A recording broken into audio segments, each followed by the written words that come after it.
Welcome back. In today's video we're gonna look at turntable. And why is turntable a great idea? Turntable is a great idea because you can make yourself stronger, or you can just fix your issues you have in your skating. So, when do we use it? Well, we use it either as part of our warm-up or as an individual training session. It can also be part of a good dryland or an off-skate program. And the reason we like turntable so much is because it is very close to skating, and if it's raining and you can't go inline skating outside, you can do turntable. If it's summer and you can't ice skate, you can also do turntable. And there's a lot of different ways to do it, but we find that the best way possible is to keep it pretty short, because then you can still focus on your technique, you can get low, and you can put a lot of pressure into the ground. And in this video we're going to take a look at the technical aspects, how to actually do it, how to do it properly, and also the different variations and the equipment you'll need to use. Let's do it!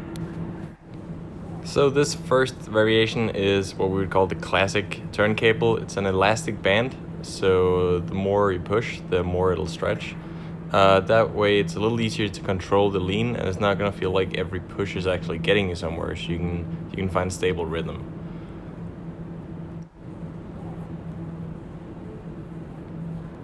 Here we go again. As you notice, the belt is no longer around my hips, but instead it's around my chest.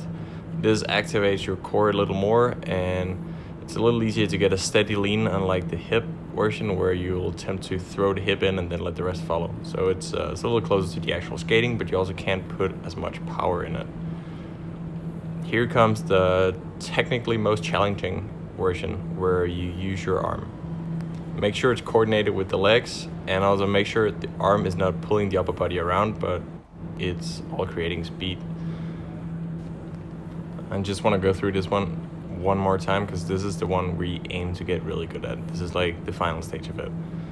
So make sure everything's aligned, it's all leaning, not that it's just the hips going in, the upper body going, or the legs searching towards the left.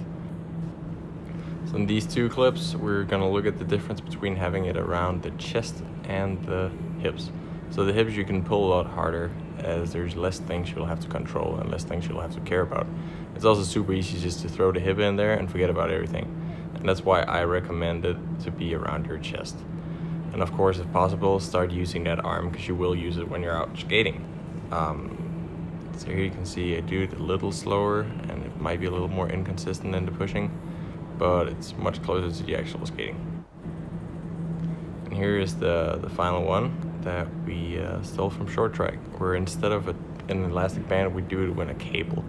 So it's steady all the time, and it puts a little more pressure on the legs, as it's not really giving in for you.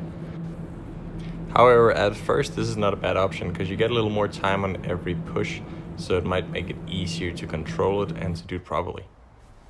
Yo, thank you so much for watching. It's been a pleasure, and I hope you guys want to subscribe and take a look at some of the other videos. See you around.